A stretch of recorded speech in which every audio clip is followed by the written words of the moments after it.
Hello, welcome, Cabbage here. In War of the Visions Global, I want to talk about two things today. One is a little rant about Mediena and Orlandeau, and then the second part of the video will be looking at my progress after 4 days as a free-to-play user in Global. First, I want to talk about Orlandeau and Mediena.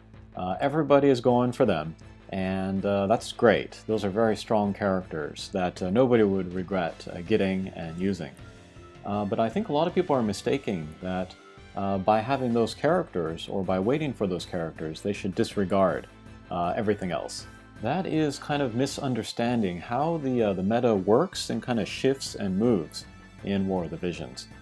Maybe people are coming from Brave Exvius, where you can get just the one chainer, like Orlandeau, or Hyol, or Axstar or something, and then they're set.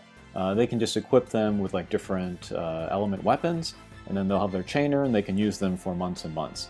That's not going to be the case here in War of the Visions, because just saying that Orlandeau is the best attacker doesn't take into account his attack type and his element. And then characters in this game, the element is locked towards different characters. So Jiza here, she is a dark element unit. If we look at her attacks, we see that they have dark element, and then also that fist means it's a strike attack. If we look here at a Nighthawk, this is also a dark element attack, but this is pierce, because it comes from her Lancer subjob. And so a lot of people are saying that by getting Orlandeau, Stern will be obsoleted. That is not true, because they're not really competitors. They are both damage dealers, but they're in different elements. And so actually, Orlandeau's competition is like Shuzelt here, or O, or Vajan, because they do lightning slash attacks. And then later when raids come, and then like the raid boss is weak to, say, lightning and slash damage, Orlandeau will be the best in that raid. But if you didn't have Orlandeau, you could use these other characters, Shuzelt and stuff, and then you can ride on those lightning slash chains, which would be really important for high-level raids, because the boss will have so much HP that you kind of need to use chains in order to do that. Another thing is that people are saying because they have Mediena, they don't need Yashutada. That is also not true. Mediena is a great magic user, but that's only half the story. She is a great ice magic user, while Yashutada is a great fire magic user. So one doesn't really replace the other. To compare, Mediena's true competition is this guy here. I don't know how to say that. But this guy, he has Blizzara. This is a magic type attack which does ice damage. That directly competes with Mediena. But again, if a raid ever comes out where the boss is weak against ice magic attacks and you don't have Mediena, you could bring this guy in there and then work on those ice magic chains to get good damage on the boss. But in the future, if there is a raid where they are weak against fire magic attacks, Yashutada is going to be better than Mediena in there because they'll be able to ride on the chains. And then thinking back at previous raids in JP, there was one that was weak against dark slash damage, so Stern was obviously the better choice than Orlandeau there. And then there was another one which was weak against wind element projectile attacks. So Lucia, a new UR character at that time, she was the best there. And then the upcoming raid in JP, that will be for the Final Fantasy I raid. That boss is weak against light, slash, and magic attacks. So Rob and then his daughter Mashiri, they will be the best characters for those raids. So yeah, again, it's not like one damage dealer to rule them all, one magic user to rule them all. As raids come and go, they'll be weak against different elements and different attack types. And then also like PvP maps, they will give bonuses to dark units, or they'll give bonuses to magic attacks. So having just one character to cover all your bases is not going to work in this game. So feel free to go after Mediena and Orlandeau, but don't ignore other characters just because you have them. So for now, even if you have Mediena, I highly recommend that you max Yashutura because it's super easy, and then she's going to be the best fire magic user for a very long time. And then when the Tactics collaboration comes around, even if you're saving for Orlandeau, you still want to get Gafgarion, because again, he'll be easy to max, and then he'll be another dark/damage dealer, which will be very good for certain raids. Okay, so that's the end of my rant about Orlandeau and Mediena. Next, let's look at my progress after 4 days. I was initially going to wait until 7 days goes by, just to have a nice even week. But I'm actually at a good stopping point here, so I thought I would show you what I've been doing. I think some people are overwhelmed by how much is going on in the game, how much they need to do. I have the benefit of 4 months experience in JP, so I knew exactly what to do, and my team is in a good place, so I thought I would show you what I'm doing. But first we'll look at my units. I have not pulled any in the hatcher since that first video that I did, so I have all the same units from before. And then I have all of this lapis up here.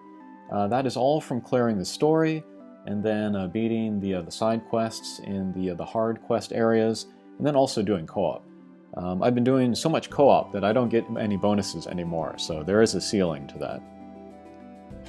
But the 5 units that I am focusing on are Jiza, Ayaka, Monto, Yashutura, and Phoebe. And I can show you where these guys are here. Jiza is at star level 4, and I don't have these other shadow or dark materials, so I'm just going to wait on her for now. And then for the limit break, she hasn't had any limit breaks yet, but I just need 10 more shards and then I can upgrade her there. And then for jobs, I have all of them at 5, which is nice. That way I can get access to all of these skills, except for that most outer rim, so we're looking okay there. I haven't upgraded any of these yet. I don't think I need to do that quite yet. And then also, by getting to level 40, I can unlock the Master ability. Let's see where that is. Yeah, there it is. So, nice boost there. Okay, next here is Ayaka, also 4 stars. Also a few shards away from the first limit break. Jobs I have not gotten as high yet, because Jiza is my #1 priority. Next up is Monto. I'm trying to buy his shards as much as possible when they appear in the shop. I'm getting semi-close to limit breaking him. Him also, of course, I want to get all his jobs to 5, but we're kind of a ways away. And then, he actually, I have his shards and then orbs here to awaken him again. But farming for these 5-star Earth Awakening Souls, I think it's going to be too difficult right now.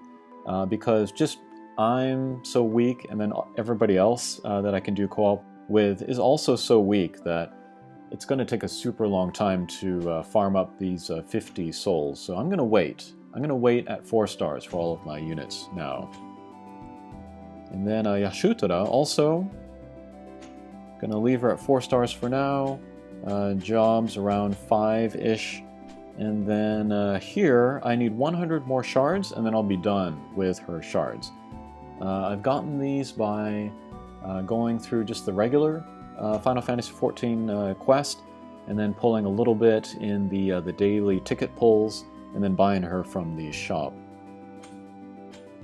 I'll show you my progress with the Final Fantasy XIV missions. I have not touched the EX missions at all. Because my characters aren't strong enough to take these on. I'm waiting until maybe next week, or even next week, because we have a lot of time. But probably pretty soon there will be a raid starting for the Final Fantasy XIV, and then you can play that. You can join co-op, other people's plays, so you don't need to spend stamina, and that will be really important for free-to-play users. But all of these I have beaten, and I've beaten multiple times, so I can get those missions. And then I have done some exchanging in the Mog shop for Yashutara shards. So you can see 337 left here.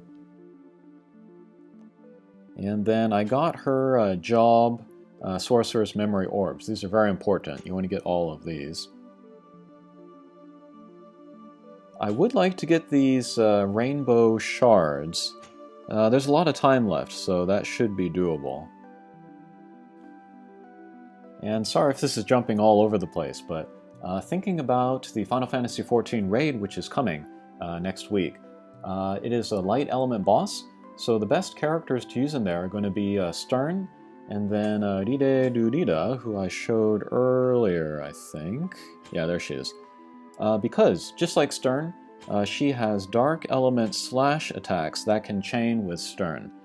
So yeah, if you did not have Stern, but you still wanted to join in on those chains, you can work on Ride Durida.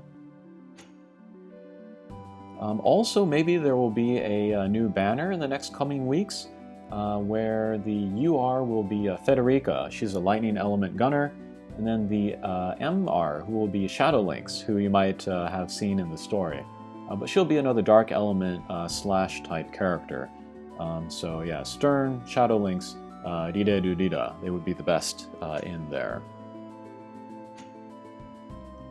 Okay, and then I guess the last thing I'll show you are... Here again, we'll go to the world quests. These sub-quests, I've cleared all of these, so I get those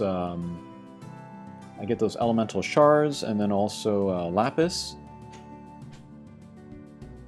And then all of the characters that I showed you, those 5 that I'm working on, I got them to level 40, so I can get access to these green missions, and then get those special skills. And then also, when you pull the characters, you can get these blue hard quests. If you play these, you can get shards. And I made sure and I got all of these for the characters that I have. So yeah, here's Phoebe. And then Jiza here. And Ayaka. And I think that's it. And then I made sure to get all of the stars here. Because once you get all of the stars, once you perfect a quest, then you can start using skip tickets in there. And I highly recommend to use skip tickets in these hard quests, just because they are hard and they can take some time. But using the skip tickets, you can get through them real quick, and then get the shards for your characters a little bit faster. But as far as what I'm planning to do from now, there are 2 things that I want. I want Gil, and then I want those blue orbs. So I'm mostly saving my energy to farm in the Gil Snapper thing. And then during the weekend, you can play these an unlimited amount of times, so that's very nice. And then I'm also maybe going a little bit through the story so I can get those blue orbs. In the last video, I showed how to farm those pretty effectively. But I'll probably start doing that on Monday. I'm going to focus on getting Gil during the weekend. But yeah, otherwise, I'm just kind of slowly leveling up my guys as far as they will go. When I get enough shards, I'll awaken them, and then hopefully be ready for the raid that is coming next week, or maybe 2 weeks from now. Okay, I think that'll do it for this video. Thanks for watching, and we'll see you again. Take care.